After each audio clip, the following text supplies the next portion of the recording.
on the News Channel 5 network. This is Titans Talk.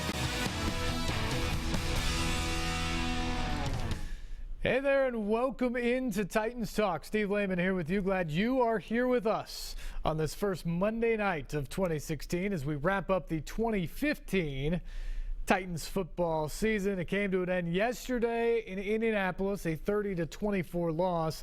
Sixth time this year the Titans lose a game in which the end margin is less than a touchdown. So opportunities to fix some of those games around, and maybe it's a bit of a different season. But at the end of the day, the Titans are 3-13 and headed for the number one pick in the NFL draft coming up later this year. And today comes Black Monday. And after winning just 5 games over the past 2 seasons, Ken Whisenhunt already out mid-year this year, fired as the head coach of the team. Today, Rustin Webster, the general manager, let go by Amy Adams Strunk and the Adams family that owns the Tennessee Titans. So now this team looking for a general manager and looking for a head coach. Interim coach Mike Mularkey will be a candidate for the head coaching job. Steve Underwood, the president, made that clear today. And that is the other big news of today. Is Steve Underwood, a guy who has been involved with this organization for quite some time, but retired a handful of years ago, only to come back last spring when the family essentially, for lack of a better term, had a coup to move over the controlling ownership to Amy Adams Strunk. He came back to sort of sort things out and provide stability, and she asked him first thing this morning, will you stay on permanently and not just in an interim role? So Steve Underwood, who has lots of experience in the NFL and lots of experience with this team, now back in charge, at least within the building, for the Tennessee Titans. So he was the focal point today. He was the guy delivering the message from the Adams family about why Rustin Webster needed to go, about why they're looking for GM and head coach, what they're looking for, and about Mike Mularkey. They basically commended him for the job he did with the hand he was dealt this year and say he is going to get full consideration for this head coaching job. We'll see. Steve Underwood also said there is no timetable to make these decisions.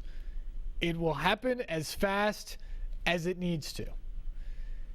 And I think when you're talking about the NFL, it's not a matter that is as timely as it is when you're talking about college coaching jobs, because you don't have the recruiting factor involved.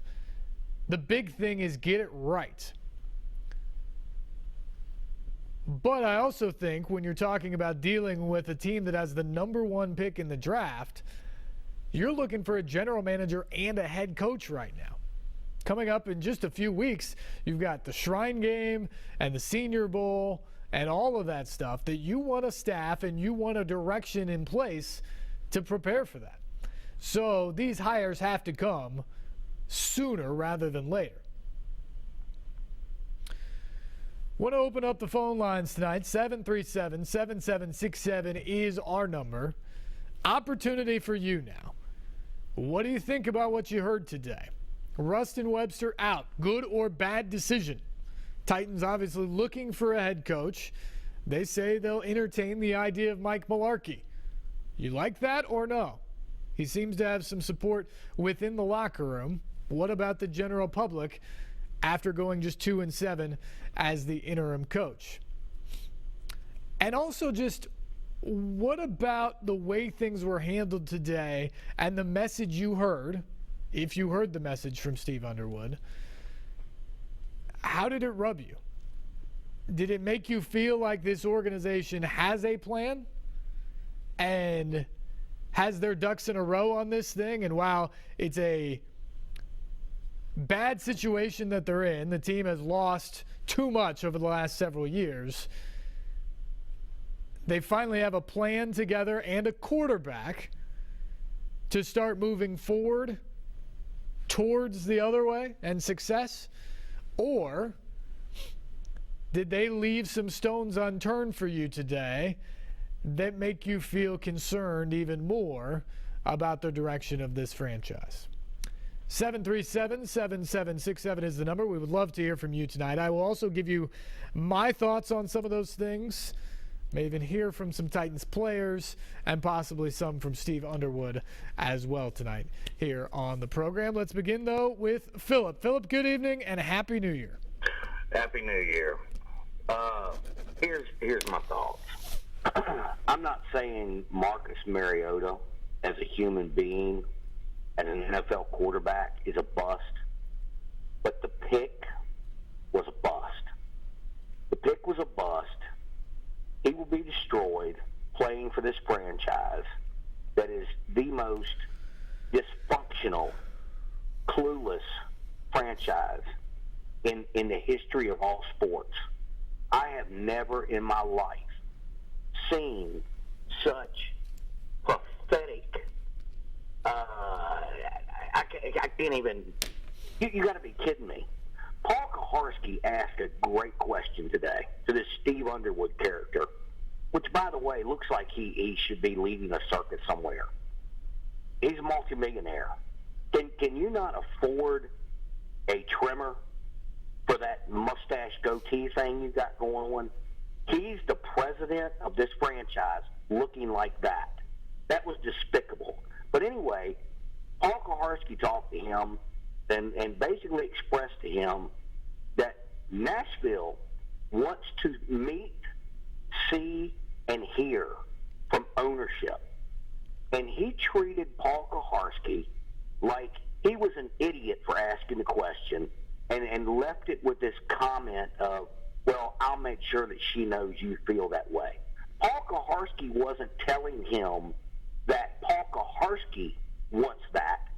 We hear that from fans every single day on every single radio station in this town.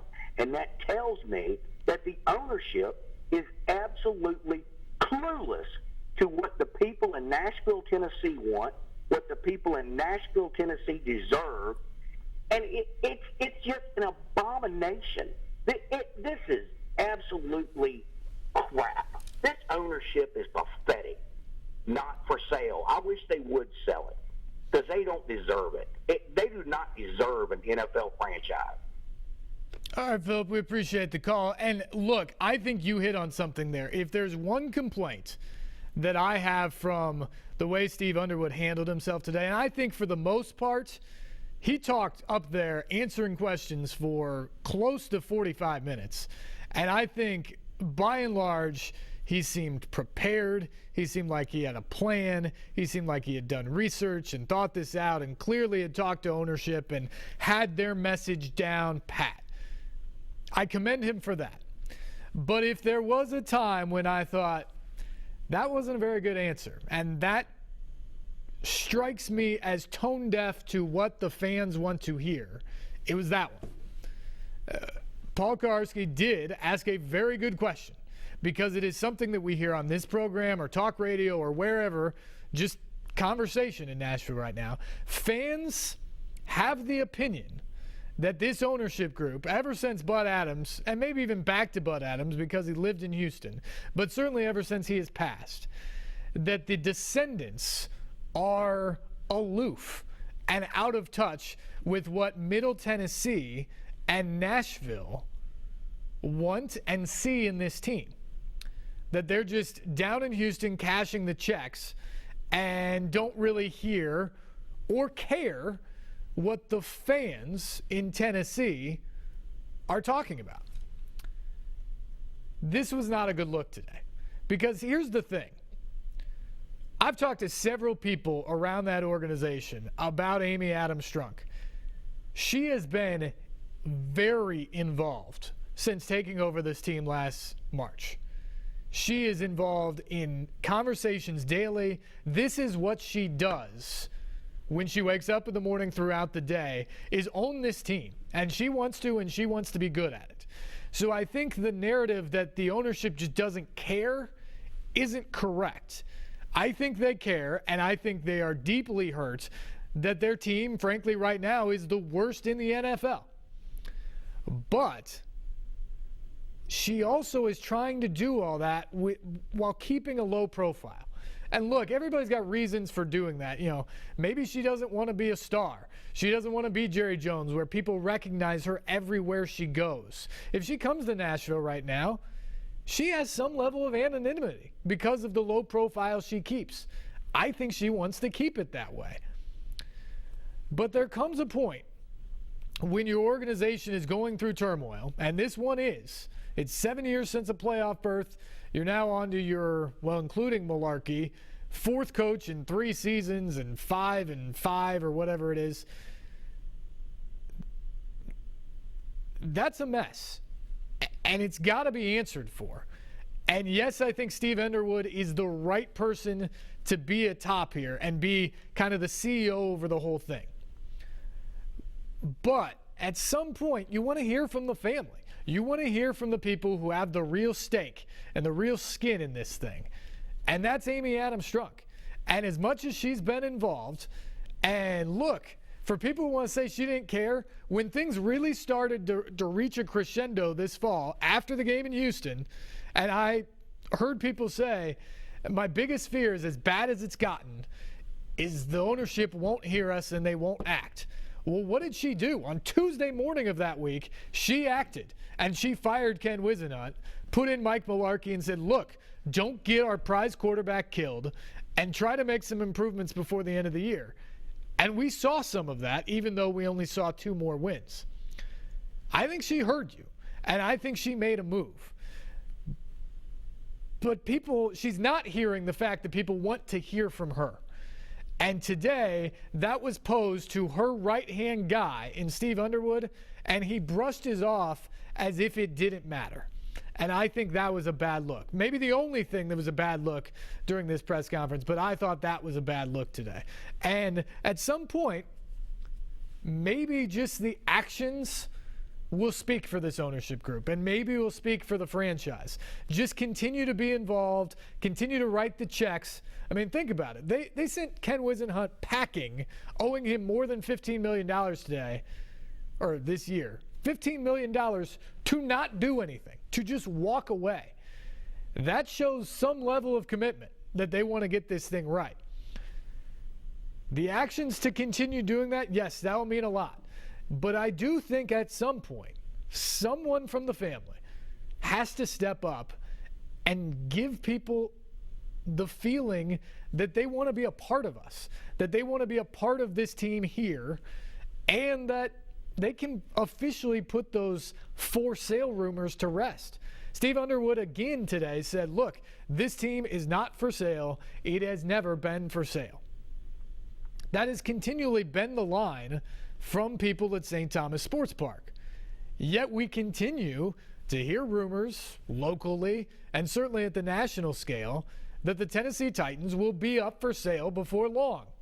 Why is that? It's because you have an ownership group that sits back and lets people continue to speculate and speak on their behalf because they're not speaking. So at some point, I think they would be wise to step up to the mic, maybe just one time, but explain exactly what they're thinking, detail a plan, and give us the map for where they're going to go. And when they do that, I think they'll get a lot of the detractors, a lot of the fans here who want nothing more than to hear from them to get off their back a little bit. I want to hear from you on that. I think that was a good point from what we heard today from the press conference. What else did you hear about the direction of where this team is going? What do you think about Mike Malarkey as a candidate or other candidates out there for the head coaching job and the decision to let go of Rustin Webster today?